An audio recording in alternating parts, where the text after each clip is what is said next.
Greetings, fellow travelers.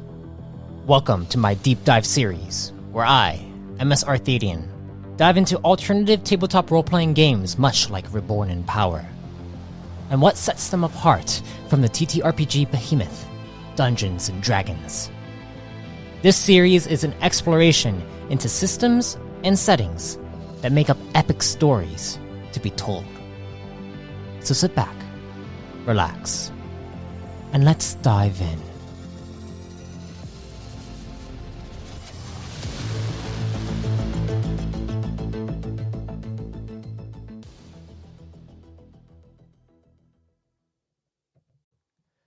Welcome, everyone, to another entry of Arthadian Anthologies, the deep dive series that I am doing for tabletop RPGs. And today, I have on John, who is making the Metanthropes TTRPG. It's an online TTRPG, kind of like how mine is, but a lot more fleshed out, I would say, on like the online aspects. And it's very easy to kind of get into, but I'll let John explain that. So before we get started, John, if you wouldn't mind diving into your own backstory a bit on what you got, like when you got into TTRPGs, the development of it, and how Metanthropes first began. Yeah, absolutely. First of all, thank you very much for having me here, Matt. It's the first time I get to speak about Metanthropes, and I'm really glad and excited to do so. Awesome. Let's start from the beginning, my story. Roughly 20 years ago, I was invited to play with my elder brother's friends Advanced Dungeons & Dragons. Mm-hmm. It was my first TTRPG experience. It's the second edition of D&D. And during that time, back then, I was reading, Tolkien's Lord of the Rings trilogy, mm-hmm. long before the movies came out. And so merging that with the fantasy element of Dungeons & Dragons, it was amazing, and I immediately fell in love with playing TTRPGs, basically. Mm-hmm. And we didn't play much, like 5 sessions or so, and then I was actually attending a video game convention. It was like a Quake 3 Arena tournament or something, mm-hmm. and I discovered the starter handbook for Vampire the Masquerade, and which had like the starter set for the TTRPG Vampire the Masquerade. And I was like, hey, I know what an RPG is. Maybe I can take this to my friends, and we can check it out all together. And so I did. And I was still at school, and we became the type of company that goes to the library and plays TTRPGs. And we were playing Vampire the Masquerade like crazy, and we continued to do so after we went to universities and became students and so on. Mm-hmm. And then, I was already convinced that playing tabletop role-playing games is the most entertaining thing a person can do, at least for me. Yeah, because I agree. I agree with that. I'm sure you do. Lots of us do, because it is. It's beyond interactive. Like video games are also interactive, but there are so many like doors you cannot click and go through. Mm-hmm. There are so many dialogue options that you cannot choose, and so on. And with those type of games, you can do pretty much anything. Yeah, the only limit is your imagination, as you know. Mm-hmm. Mm-hmm. And then, I started discovering other RPGs, playing with other groups, visiting the game shops of. I'm in Greece, so I live in Athens, and that is one place I really want to go in my life. So now I know someone from Athens. Of course, that's great. I would love to show you around, but I would recommend visiting the islands if you ever visit Greece. Mm-hmm. But Athens has also, the ancient monuments if you're into that as well. Yeah. But anyway, fast forward like 10 years since back then. I'm like in my mid-20s now, and I decide that I want to be a game designer. But back then, for some reason, I didn't think there was any chance for someone to be not just successful, to survive by creating TTRPGs for a living, you know? Well, it is arguable if I was mistaken or not. I don't really, we can't really tell for sure 10 years or more so how the landscape was. But so I decided I started my journey through video games, and then with tabletop board games. I saw their rise through crowdfunding, and I said, hey, maybe I can tell my stories through that. But all the meantime, I was developing my own TTRPGs. The first version of Metanthropes was a post-apocalyptic game that didn't involve meta powers at all, but it had the same system. I was creating something totally different, but I was doing it like for fun. It wasn't, it was my passion project, not my this might make me money project. Yeah, yeah. But it has a lot of similarities with the Metanthropes of today, that game back then. Do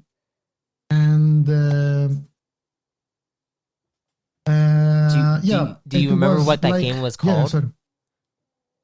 It had like, of course I do. It had a silly name, I guess, because I wasn't, I was playing only with my friends, and we wanted to experience that post-apocalyptic horror stuff. And the game had the initials JVA, which was an acronym for John Vladman's The Apocalypse. Vladman is like part of my surname. You know? My full surname is Vladimiros, but anyway. And while developing other games, and at some point, and then I was developed a lot of board games, I decided that the thing that I really want to do with my life and spend time doing and enjoy playtesting nonstop without me ever getting bored or losing my excitement and enthusiasm was a TTRPG. And actually, the first video game that I wanted to create had the concept of the 100 superpowers / meta powers, and the game that you can do anything and uses the same kind of D100 system that Metanthrope does.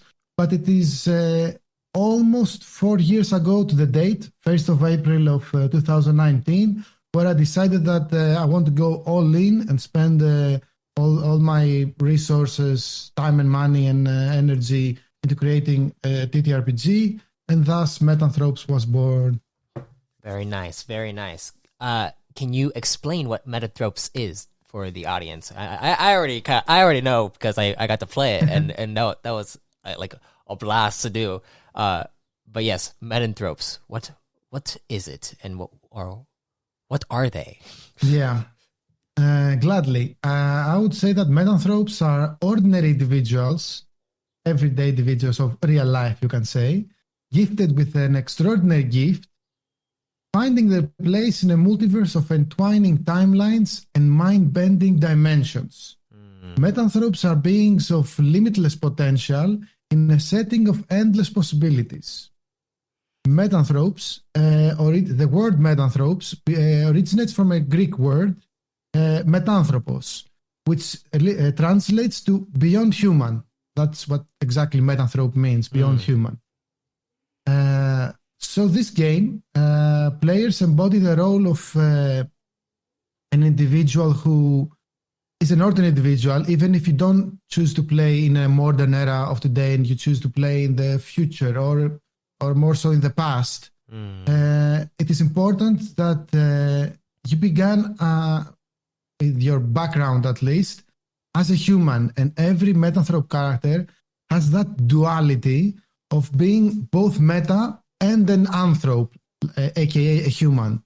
So there is every Metanthrope has something that is beyond human that defines them, their meta powers, for example, and also something that kind of drags them or drives them, should I say, being human with human errors and passions and way of thinking and cultures and everything what means to be a human. So Metanthropes.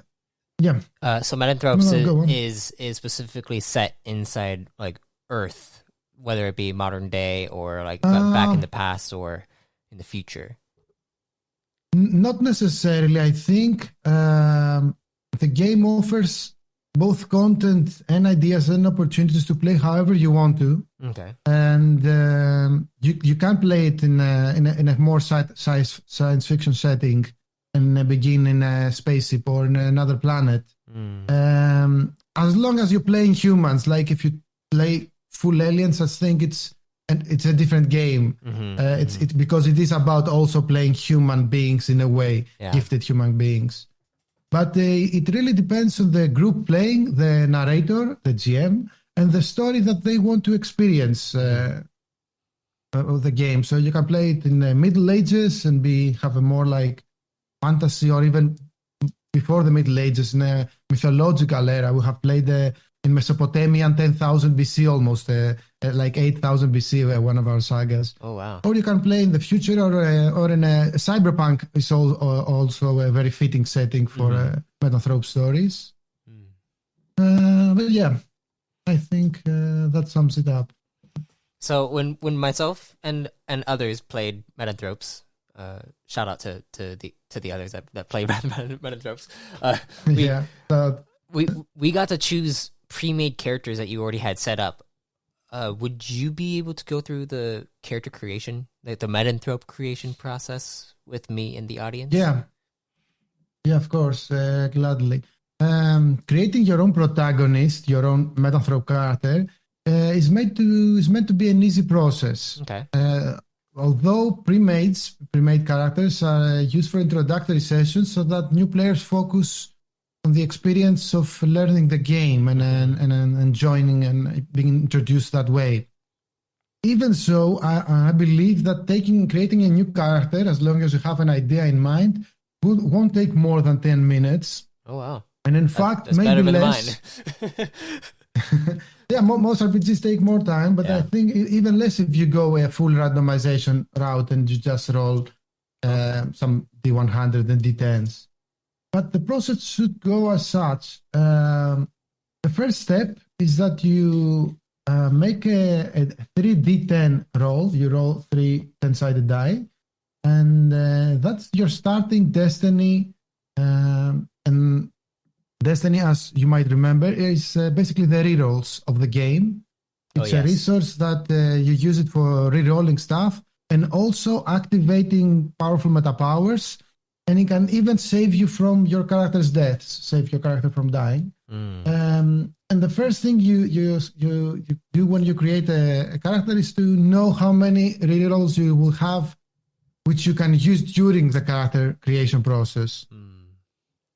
Of course, a narrator can say all characters start with a fixed number, okay, like 10. But let's say 3d10 is a nice number to have a little variety. Afterwards, it's the summary of who you are going to play. Those those blanks can be filled after you've made your roles and you have an idea. But let's say that you can choose your character, your protagonist's name, gender, age, date of birth, place of birth, background, who was as a human, basically. And then you go through the roleplay implications of your character, which are the metamorphoses, the arc and regression.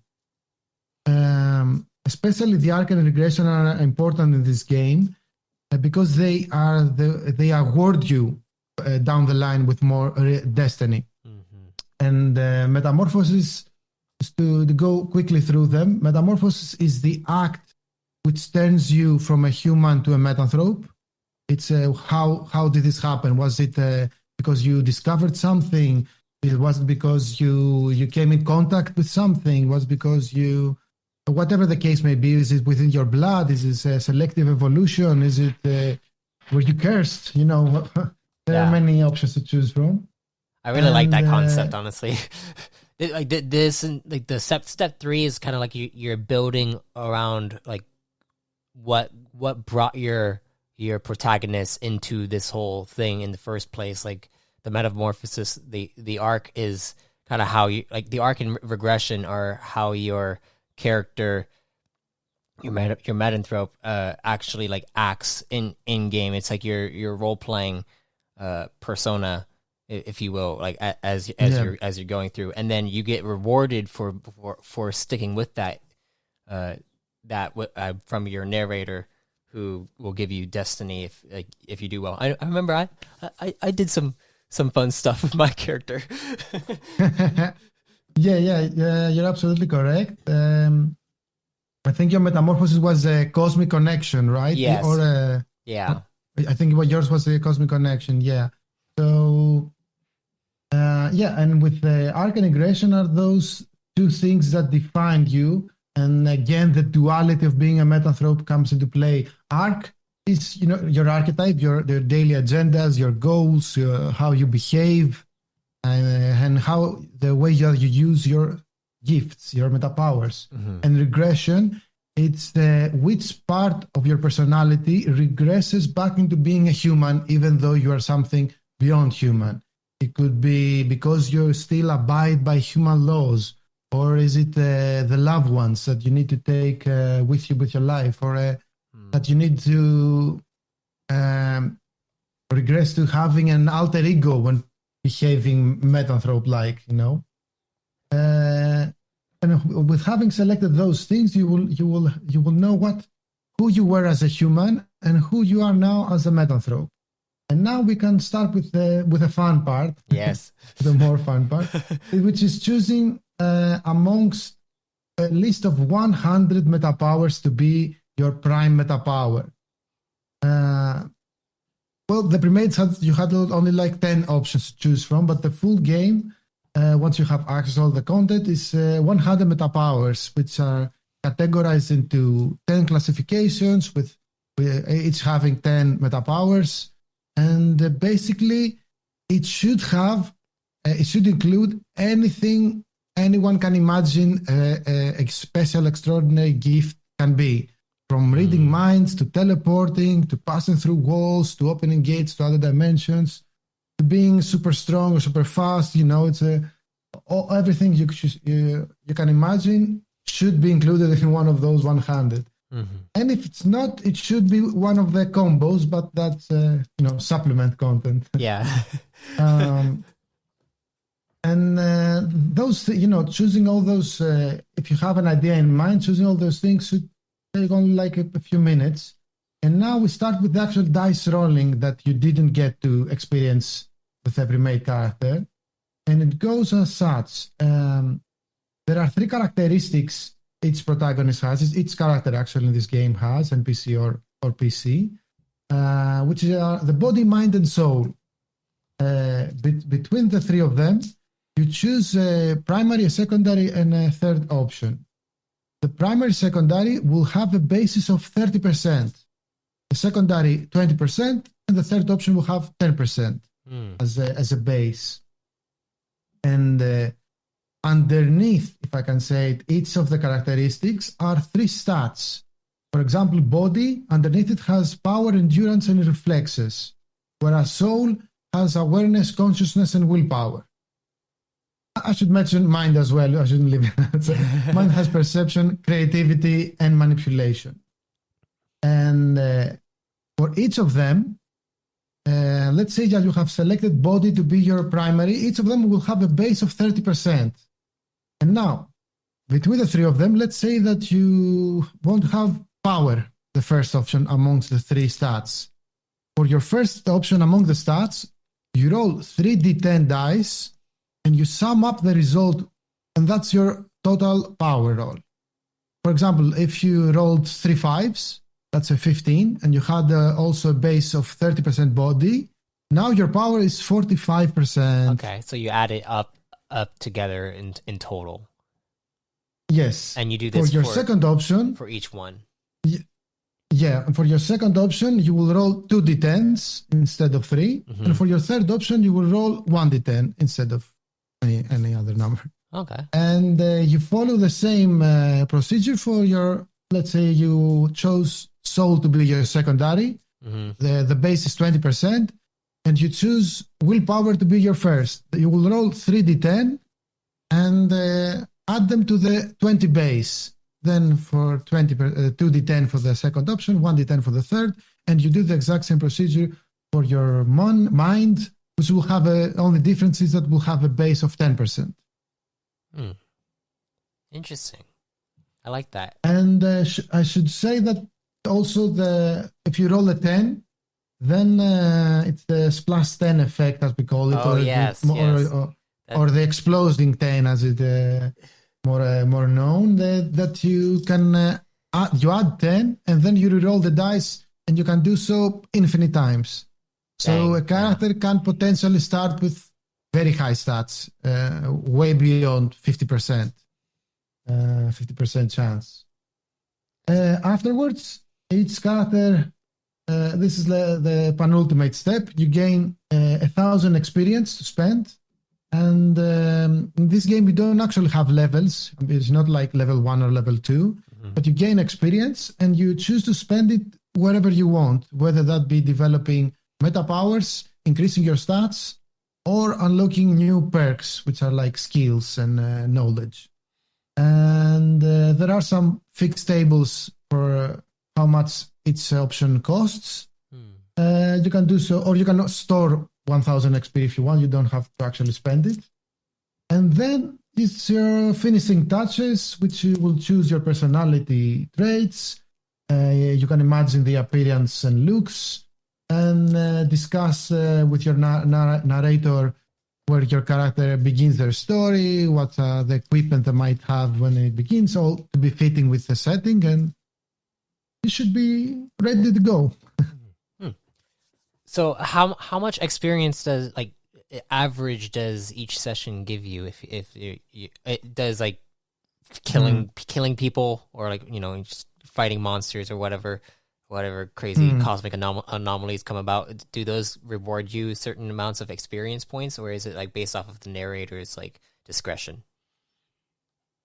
That's an excellent question. It is detailed in the final chapter of the game narration, which is reserved for the narrators of the game. But generally, you don't get XP from killing stuff, like Dungeons and Dragons, for example, but you get from how much it was a challenging encounter or not. And how the encounter whether you push really through it kind of thing. Yeah, for example, and doesn't really have to be combat. It can be a chasing. It can be a fierce debate. It can be anything at all, really, as long as it is challenging. But generally, there are, let me double check what I'm going to say. There are 6 ways you can gain experience. Okay. You can gain experience through role-playing, which is role-playing who your character is, the general concepts, their arc regression, metamorphosis, ideologies, and everything. The second is acting, which is a little bit different than role-playing, which is embodying your protagonist, changing your voice, your tone, your mannerisms, your accent, your quirks. You don't have to be a professional actor to do all those things, but the more distinct what you're doing in and out of game is, the more experience you're rewarded. Afterwards, you're rewarded by the goals that you set, your character does, and striving to succeed and achieve them.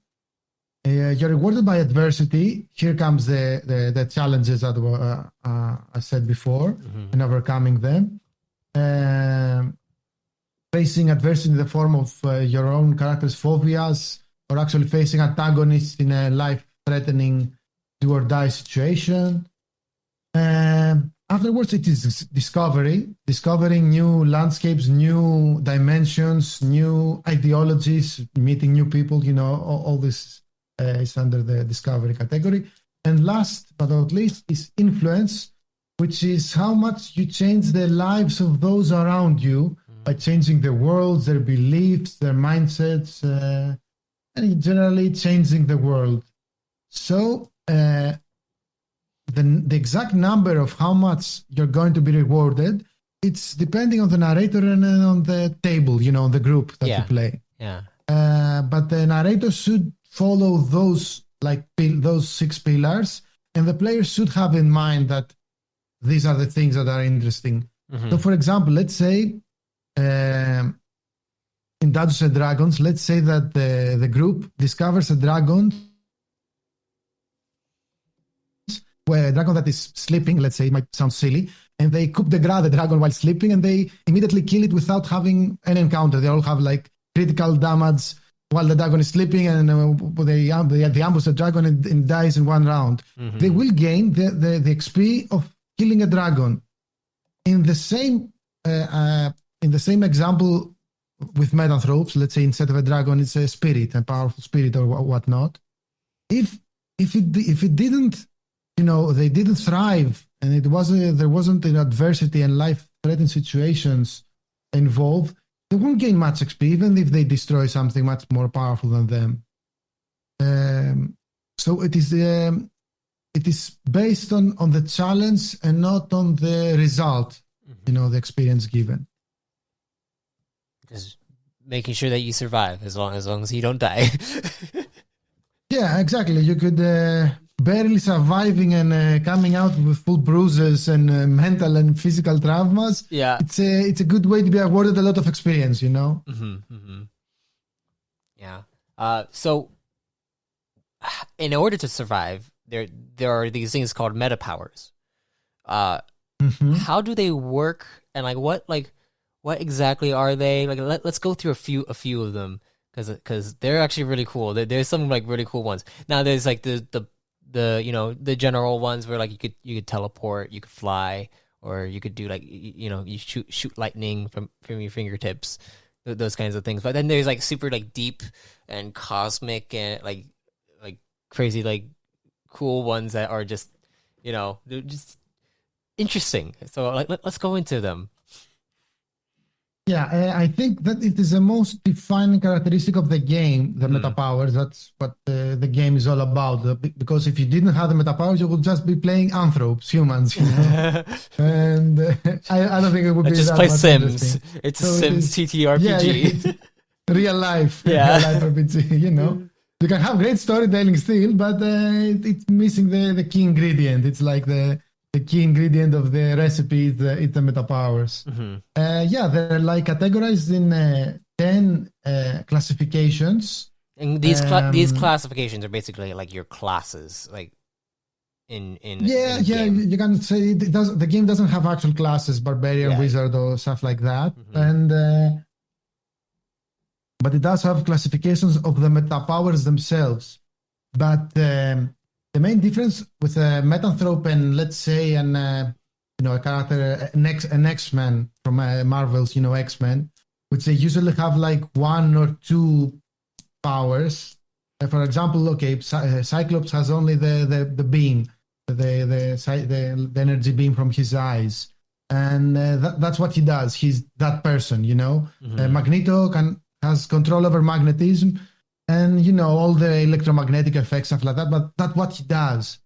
Metanthropes can have many different meta powers, and they can be completely different between them, although it might cost a little more experience doing weird combinations. That's, a different discussion, but basically you can be super strong and teleport, and also read minds if you want to. It's depending on which character build you want your character to follow. But the classifications are there to, direct to give you an idea what to expect in each category of meta powers, and to create matching combinations for a character builds. For example, which example to use? Let's say there is a classification called Aegis. It's all the defensive capabilities, from invulnerability to invisibility to regeneration, and all those defensive capabilities. Though these work well with another classification which is called the hammers of the game, which are the ones that are the most formidable in one-on-one situation. It's like meta strength, elasticity, size shift, and animal powers and stuff like that. Those two match well together, so they cost less experience. But if that person with, let's say, invulnerability chose to teleport, for example, it would cost more XP than developing developing one of the other examples that I used. So like there are if two factors that play. So if it doesn't mesh well with the one that you already have, then it's going to cost more experience because you're not used to that kind of thing. It's kind of like when like in Avatar: The Last Airbender when Aang goes to start learning earthbending because it doesn't work well with airbending. It's harder for him to master it. Kind of situation. Exactly. Yeah. Yeah. Very similar. And there are two factors that play in this when choosing which will be your next meta power. It is the classification and the energy type. There are 4 energy types in the Metanthropes. We have cosmic, which have all the radiation effects, all the gravity, but also all the non-mundane, non-physical world, that other dimensional, extra-dimensional meta powers exist there. We have elemental, which includes all the element bending, like the airbender, like pyrokinesis, electrokinesis, but also the circle of life and death. So life restoration is elemental, for example, and nature, like animating plants and stuff like that. Then we have the material. This is the most mundane. It has like meta strength, meta speed, but also invulnerability and all those stuff are like the most. But also control matter, for example, it's material based. And last is psychic, which involves everything that interconnects with another being's mind. So from mind control to telepathy, sixth sense, and so on and on. So combining the right classification and energy types gives you different options, which cost different XP experience. But you can do anything you want. There is no like optimal way. I suppose the optimal way is the one that costs the least XP. Yeah. But maybe you want to be the Metanthrope who teleports, and once they are, which is a cosmonaut and cosmic meta power, teleport is. But also you want to play meta strength, which is a material hammer, because you want to punch someone when you teleport next to them. It will cost you a little bit like 20% more XP than following a more optimal build. But you can do it. It's not prohibited. It's actually very accessible. It just costs a little bit more, and you can play exactly what you want to play in this game. Yeah, I'm like looking at all of them right now. I can go through the classifications if you're interested. Yeah, let's go through it all. Yeah, just a few words for each. I described a bit with the Aegis. Let's go with alphabetical order. Aegis is like the defensive capabilities of the game, followed by the animators. Animators bring life to the inanimate. They have like animate objects, animate plants, reanimation, aka raising zombies. Yes. Or crafting things like crafting diseases or duplicating yourself or stuff like that.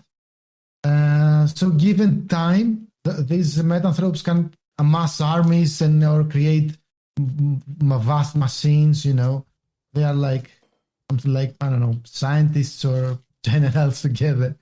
Then we go to, I have to say, my personal favorite. I know you shouldn't have favorites when creating a game, but yeah. If you have a favorite, then you know who what everyone's gonna play. I shouldn't say that, yeah. But it is the arbiters. The arbiters are those who bend the laws of the game. It is my favorite category because has also my favorite meta power in this, which also I shouldn't have one, but it will make sense. It will, because my favorite meta power is mirror meta power. It's a meta power which mirrors all other meta powers. You know? So that's why it's basically Ditto. It's all of them. It's Ditto. Yeah. Yeah, but also beyond mirroring meta power, you can augment the effects of other meta powers, transfer them, weaken them, but also you can find other bending, like reality bending meta powers, like warping reality or time bending. It's a very popular and favorite one. Yes. All right, moving on from my favorite. I shouldn't spend more time. Shouldn't play favorites. Clairvoyant is a very interesting and roleplay heavy classification, which involves gathering information, gaining extrasensory perceptions and heightened senses. And meta powers like Sixth Sense and more mundane like metavision, and also more psychic like precognition and retrocognition, like knowing the future and the past. And very interesting options here. Then we go to those who like crowd controlling. This is the one for you. The controllers. They control density, gravity, magnetism, and other mainly cosmic, but also some elemental like weather or material like matter effects. And they basically can, create barriers, alter the surroundings, and change the landscape all around them. They don't. It's not about dealing damage with them, as it is with some others, but it's about creating the perfect conditions around about the environment and those found within. Following, it's the cosmonauts. Cosmonauts are all about traveling great distances and discovering new worlds and other dimensions. It's from teleport and flight to some more specific ones like astral projection or nether and nether projection, which are two other dimensions of Metanthropes. Dark energy projection, which you might remember. You Yes. played with this one. How was it for you? That one was an interesting one because I was able to actually like reverse. I forget it was Kyle's character who like shot out the lightning, and did I reverse his lightning or did I reverse someone else's? I don't remember exactly what happened, but I remember there was... You were absorbing, I think, the momentum from someone who's about to fall or something. That one... You say someone because... oh, yes, yeah, that's true. That one was really fun, and also I got to be able to like speed my character up to an insane level because of like the dark energy. You slingshotted through dark energy acceleration. Yeah, cosmonauts are all about movement, whether that be instant movement like teleporting or gaining extra movement and exploiting it. To be honest, it's all about the cosmonauts. To be honest, one of my favorite powers, like if whenever someone asks me like, oh, what kind of superpower would you have? The one that I usually say is like teleport, because I mean, I think it'd be fun to be able to just teleport places, just look somewhere and be like, okay, I'm gonna go right here, and then you appear there. In this game, there are two very similar meta powers. It's which work like mechanic-wise almost the same. It's teleport and portal projection. Which one would you prefer? Teleporting yourself or opening portals where, with teleport, you can also at higher levels take others with you. So essentially they work pretty similarly, and teleport would always be faster and better at doing it. But with portals, you can like shoot through a portal or stuff like that. With a portal, you could... So with teleport, could you I'm thinking about it. Like so with teleport, it's just you that would teleport, nothing else, or can you? No, at higher levels you can teleport others and even vehicles with yourself. So it's not limited just yourself. But portal projection is like, what's the actual difference between the two? In the mechanics. Okay. For example, with teleport, you can, since portals has the, let's say the bonus, the plus that they can create a rift between two locations. Okay. It's always like slower to be activated. Lasts. It takes higher activation slots during your round when you play, and it lasts for less, and you cannot do it like so easily and seamlessly reactively with teleport. You can. But both at like level 5, for example, you can do both of them miracles and take others with you. Okay. So it's basically they're very similar. So they're only the mechanics that differentiate them. I imagine that portal projection is more so along the lines of not like you could travel further distances than teleport, because I feel like whenever I imagine teleporting, it's not being able to teleport like to like the other side of the world kind of thing. It's more like you're teleporting to somewhere that or that you've been before, or that you can see with like in front of you. Whereas portal projection, I feel like it would take longer to be able to actually do it, to create a portal, but it would take you to places that you've never been before too. You just need to have like some ideas in your head, and then the portal will open up to like an area that you've never been. I don't know if that's true. Well, the both use tables, which give like bonuses and penalties depending if you know the location or not, and they have limitations based on their level. For example, teleport at level 5 can actually transport you anywhere within the material dimension, so you can actually go light years away with a simple use.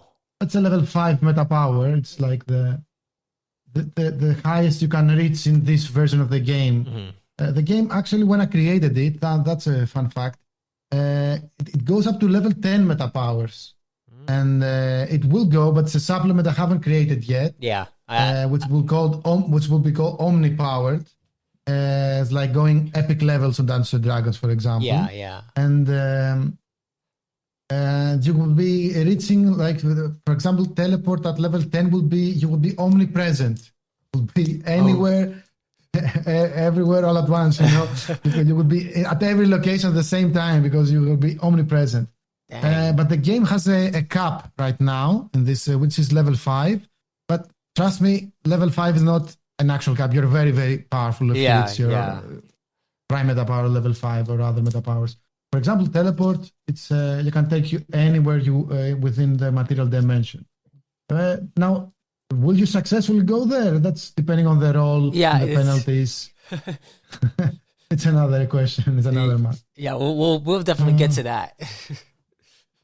Well, we certainly shown some favoritism with cosmonauts. So let's continue with the others. Yep. I already mentioned the hammers, which is like those who want to actually do damage on one-on-one situation with their strikes, And followed by the second damage dealer of the group, it's the kineticist, the one that Kyle played, which is like electrokinesis, pyrokinesis, telekinesis. They all end up in kinesis. All the kinesis. Basically, all the kinesis. Elemental like cosmic, and also psychic telekinesis is the only one that's psychic. They do massive damage to many enemies at once. So they can wreak havoc or actually prevent calamities. For example, with pyrokinesis, you can remove fires instead of creating them. And now the final two are the manipulators, which are those who influence the emotions and minds and feelings of others, from mind control to illusion manipulation to memory manipulation to meta-empathy, anything that all of them, I think all of them are psychic, except for pheromones, which is actually elemental. It's an interesting choice. But yeah, although all those that actually, bend the will of others or influence their role play in any way or their actions is a manipulator. And lastly, it's the utilitarians, which are the all-arounders, which offer whatever the coalition, which is the group of Metanthropes, is missing, whether that be skills or increases at all stats. It's the all-arounders, Yeah. The supplementary, complementary supporting role of meta powers. Some examples may include like meta intelligence, which can work with everything, or like a lunar connection, which is a meta power that gives you boosts all of your stats depending on the phase of the moon. And also a random meta power, which gives you different meta powers each time you play it. It's totally random. Oh yeah, random. Yeah, that's cool.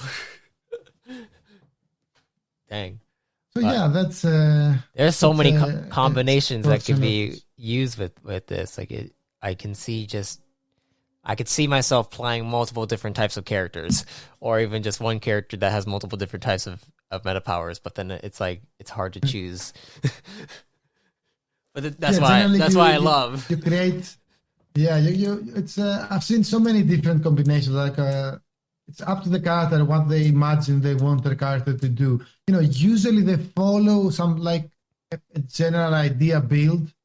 For example, if I will play the mind controller, I maybe also use a couple more psychic, like Sixth Sense, for example, or anything. But it's there. There is no like.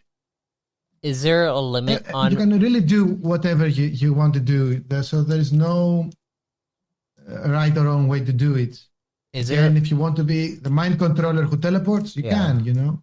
Yeah. Is there a limit on how many meta powers you could have?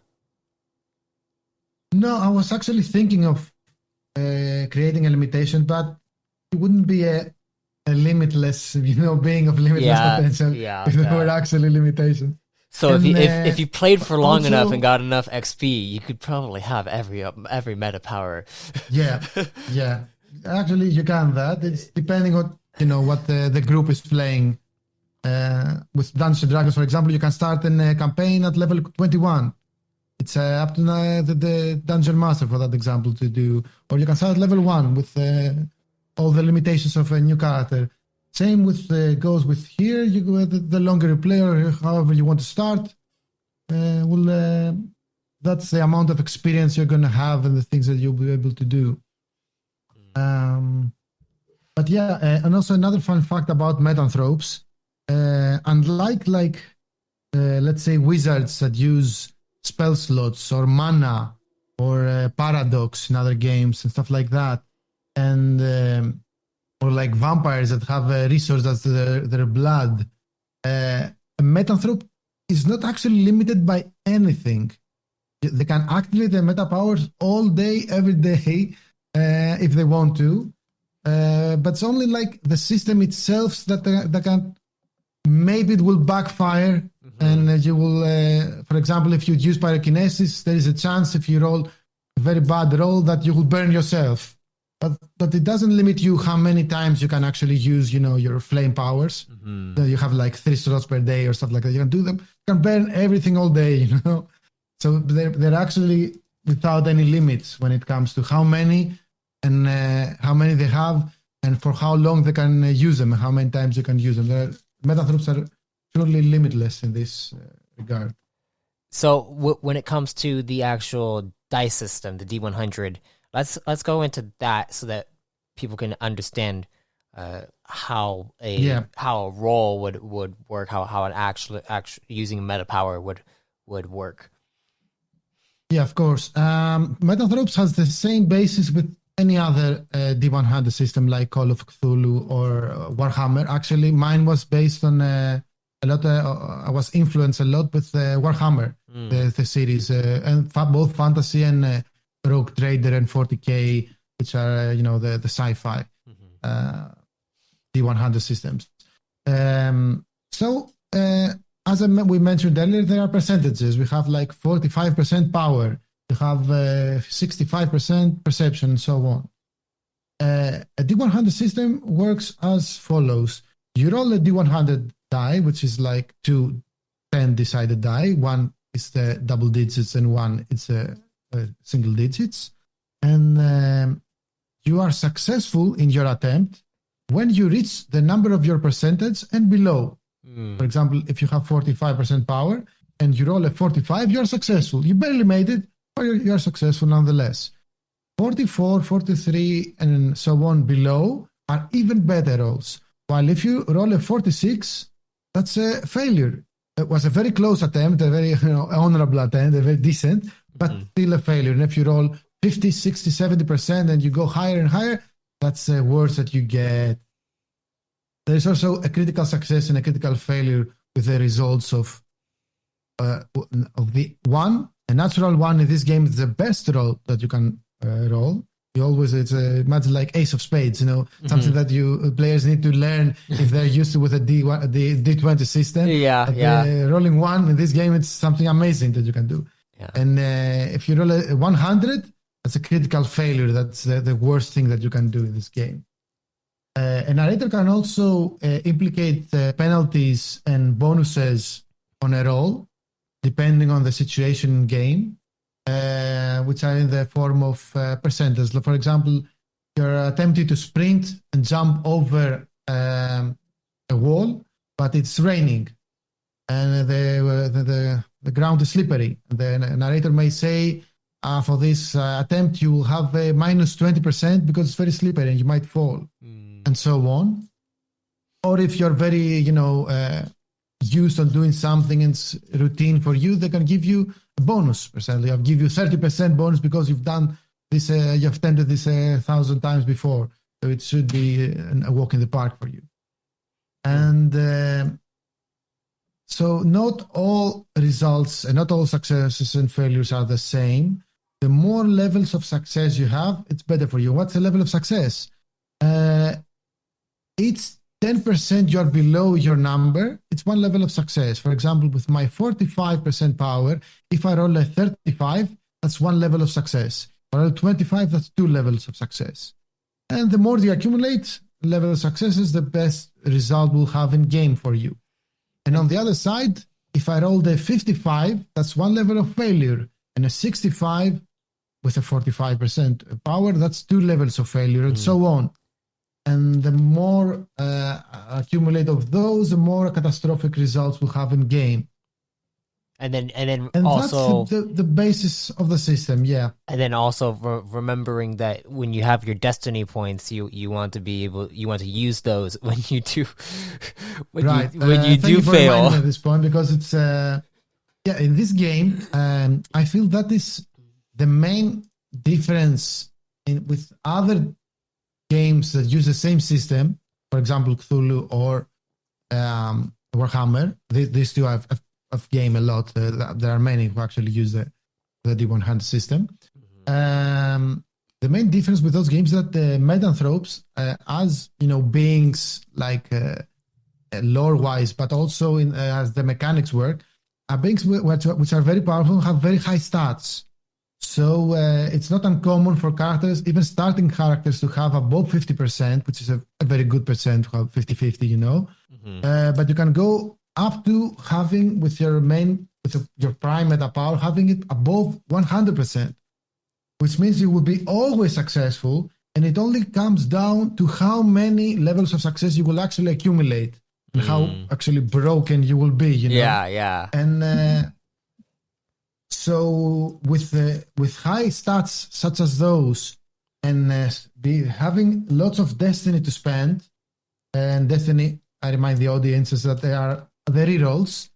Basically, you can actually dare many daring do things in game. Like I want to, do only imagination can be your limit, and you can actually challenge very, very powerful foes or attempt very risky things to do. As long as you have high stats and lots of rerolls, even with the narrator imposing 50% penalties on you, maybe you can achieve anything you can set your mind to. Yeah, so like just being able to re-roll, I remember when Kyle got like one of the max amount of destiny points for 42. Yeah, it was like 40. Yeah, like with 3 dice, It was crazy. Yeah, that is actually, I think it's a record still or something. That's because when you roll for those and you roll the D10 and you roll a 10 on the D10, it allows you to roll again, and then he got another 10 on top of that. So then it just kept like compounding. It was a compound effect. and with being able to use your points to just continuously re-roll until you get a good number that you want, but also that creates like strategy in a sense where if you don't have as many, then you need to choose which checks you want to fail and which checks you want to succeed. Exactly. Yeah. And also, the pre-made characters that you play didn't have any high-level meta powers, which require spending destiny or more than one, up to 5, just to activate them. Yeah.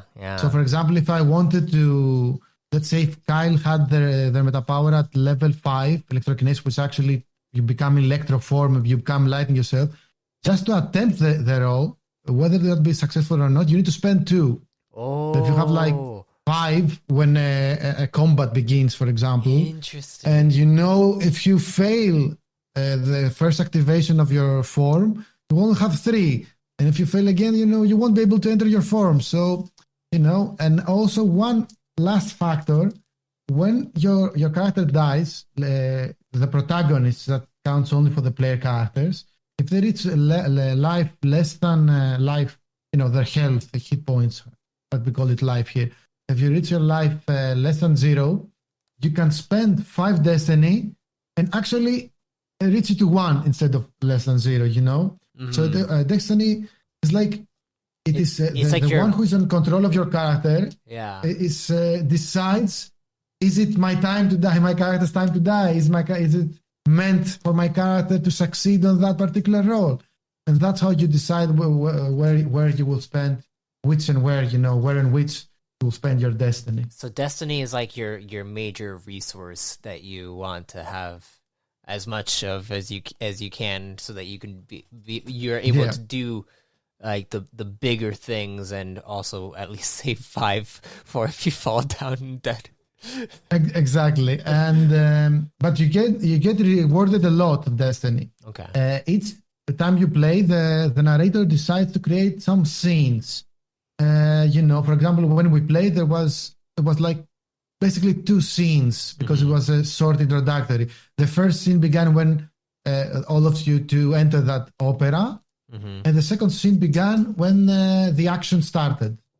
And during a longer session, there can be 3 or up to, depending on the situation, let's say an average of 3 scenes.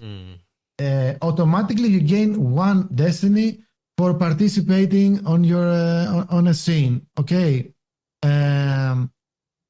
Further than that, you're rewarded with your arc and regression additional destinies, which you can gain, let's say, 2 extra destiny from role-playing your arc, and another one from role-playing your regression. So let's say on an average, you can have like 3 to 4 destiny per scene. So it's like almost 10 per session, almost, rounding up or down, depending on the narrator, how the generous they're feeling and how good you're playing. But, it's you will have, it's not like, for example, Warhammer uses a very similar mechanic, which is called Fate. But you gain it, you got special rerolls, you gain them so rare. You have like complete a major quest to gain just 1 reroll or something like that, because it's a dark and unforgiving world. The world of Warhammer is. So whereas in this game, you should feel powerful in this game. It's part of the game to be able to feel powerful. And so that's why you gain a lot of destiny. And although there is strategy when and where you're going to spend them, it's not something that you gain, I have only 1. What should I do? Yeah. You may end up with 1, but as soon as the scene ends, more probably you will gain at least like 3 or 4 more for the next scene, as long as you were actually playing the character that you chose to play. And it's easy to reward. And do Destiny carry over to each session? Yeah, of course. So you can actually store them. So you don't have to goes by. You don't have to spend all your destiny in one session, because when you play like sagas, which are like campaign ongoing stories, you can actually store them and have like end up on the final session of Act 1 with like 50 Destiny stored. Especially if you take a meta power like luck bending, which actually rewards you additional Destiny per scene, and you become actually more lucky this way. And should I say that with Destiny, it's one of the interesting facts that actually it's one of the actual meta aspects of Metanthropes. It's Destiny are player bound, not player character bound. And for example, if your main character dies, you get an option of spending actual Destiny to save their lives, or you can choose to take all of the Destiny that they have accumulated and create a new character with the amount that you have stored with the previous character. To give you a good heads up and a good advantage when it comes to rerolling up to have that's high stats for your next character. That's cool. It's meta. It is pretty meta. Okay, well, what is the next step for Metanthropes? That's a very interesting question. I have both short-term and long-term goals for Metanthropes. Starting with the short-term goals, which are almost realized, almost finalized, is our media-centered goals, especially with video creation and live streaming sessions. When it comes to videos, I've already filmed and edited quite a many. I just haven't made them public just yet. Yeah, that's always good to do. I want to get them all situated before even posting them out. Yeah. Yeah, I need to be better prepared and organize them. But what are those videos about? I think they are the better way to introduce new players to Metanthropes. I will have a YouTube channel, but I'm not actually interested in becoming a YouTuber in that sense. But I want to have playlists of how to play tutorials where players can see like very short videos and learn how the D100 system works. A video about creating a new Metanthrope, a video about what can I do during my turn, stuff like that. And videos about the lore and world building of the game, videos about highlights from sessions, actual play, and so people can actually see a video and become introduced to Metanthropes through this medium instead of visiting the site and reading about it.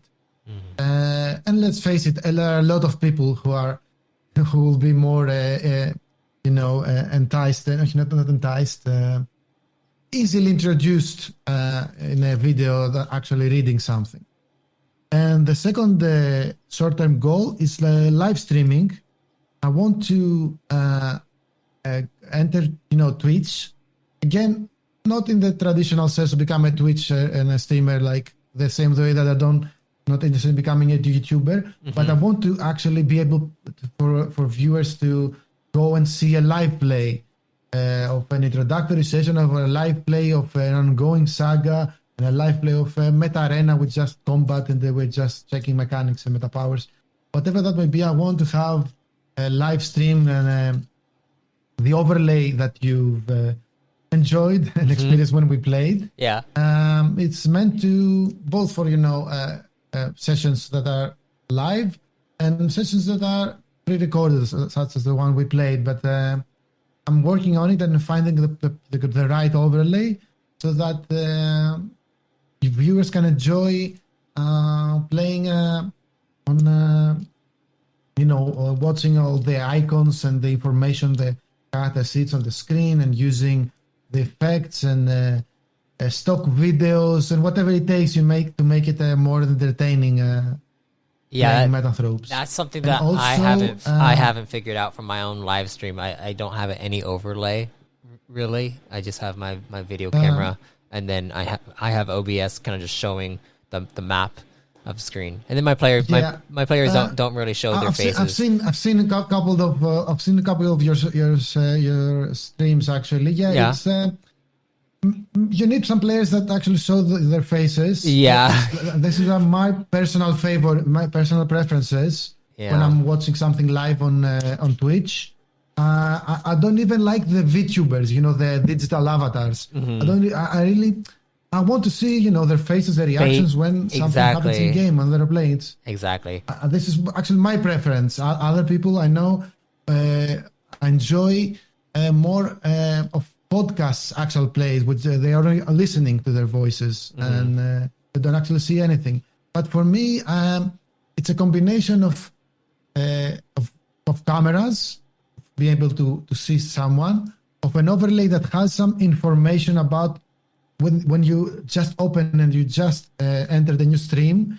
I want to have like some information. They're playing someone who is arc protected. Yeah. Okay, I get to a sense of it, and I see an icon that shows a shield and an armor on it. I guess that's a metaphor of that's the icon of vulnerability or something. Mm-hmm. So the second is having some visual information about who they're playing. And the third is a very, very important one. Besides all the gimmicks like stock videos or slideshows with pictures or stuff like that, I'm actually talking about more the practical stuff. The third one is a virtual tabletop. When we played, we used a very simple, fast, honest and simple, I would describe it, Olber Rodeo. I was previously using Astral VTT, but it closed. Basically was bought up by competition, but that's a different story. Which I have coded a lot of my game and automated a lot of, but now it's we cannot use it.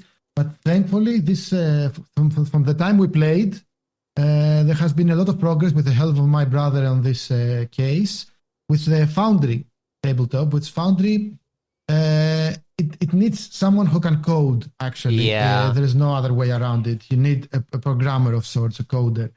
But with the help of my brother, actually, we are very close to having a very, very decent demo of Metanthropes already on Foundry. Already I've played and tested it with the boys from the Baltic Star. Shout out to the boys. Nice. And we already have like a 3D dice that roll on we didn't use the Discord dice roller bot, actually used the cool 3D dice that Foundry has. Nice. And more dynamic lightnings and fog of war and stuff like that, which are very cool to have on a VTT platform. So I was talking all this time about the short-term goals, and these are the three. It's like videos, live, and the VTT. The long-term goals resolve all around monetizing this project, because I am all in on this, and I want to be my main profession. I've stopped, my day job a couple of years ago, and this is how I visualize myself making a living, and it is through crowdfunding. I recently created a Patreon page which offers content and the chance to play at sessions every month and behind the scenes videos and stuff like that. And eventually, I want to create a Kickstarter campaign. I had for many years in my mind this Kickstarter, and it started from a traditional Kickstarter of PDF plus a printed book, but now have deviated a bit, although at some point I do see Metanthropes being on the shelves of TTRPG players as a printed, hard-covered, big, cool book. Yeah, exactly. But for now, because, as a traditional keep costs low. TTRPG player, but now I want, before I venture into actually making it a book, I find it more interesting having a more digital-related campaign on Kickstarter, which offers you digital rewards on Foundry VTT and unlocking more content on the website, and giving you access to consistent sessions having like every week to be able to buy like tickets to play every week with other players and or be involved in what I call multiversal sagas, which are like stories, ongoing stories of multiple different groups of players who play on a consistent greater multiverse. And for example, the stories and actions of one group can influence the stories and actions of the others. That's exactly like what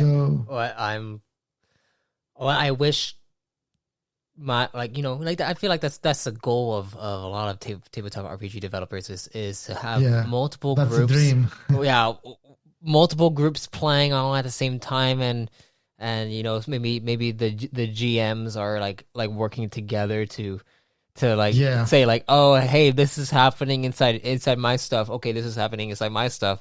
Let's see if we can like intertwine them together, kind of exactly. situation. I think that not all, that many TTRPG designers want eventually their game to be played as such because it is the most incredible, imaginable way one can experience a TTRPG. Yeah.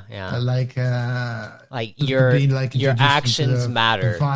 Your actions matter inside the overall universe. For example, let's say that in a multiversal saga of Metanthropes, a group actually destroys New York City. They have a nuclear explosion or what, and the others who play at somewhere in Beijing, China, for example, they learn that, oh my God, something happened and New York is gone. Mm-hmm. And they will influence all the NPCs around them, and they will learn that it was another group of Metanthropes that did it. And not just limit ourselves with just, Earth and this timeline. Maybe you can play on one timeline is on the far future, one group playing, and the others on the past. But through meta powers, they're interconnected, and you can do anything you want with the multiversal saga. Mm-hmm. And I've only played like super test versions of it with like 2 groups, which are like my close beta group of players. But I imagine it at some point being played by, let's say, 100 people, 100 players, which are with 10 GMs or more or so. And all in the same story. And this is like the end goal of the true long-term goal of Metanthropes. But in order for that to happen, the game needs to survive, and the crowdfunding needs to be profitable and successful up to that point. So short-term is media goals, long-term is monetization goals. And really long-term, the true vision of Metanthropes is like a massive multiversal sagas with many narrators, many dozens of players, and creator world building, and omniverse threat levels of antagonists, that threaten each and every realities, and Metanthropes reaching levels above level 5 and be able to bend space and time and do amazing things. Mm-hmm. Yeah, that's the vision at the end goal, the end game.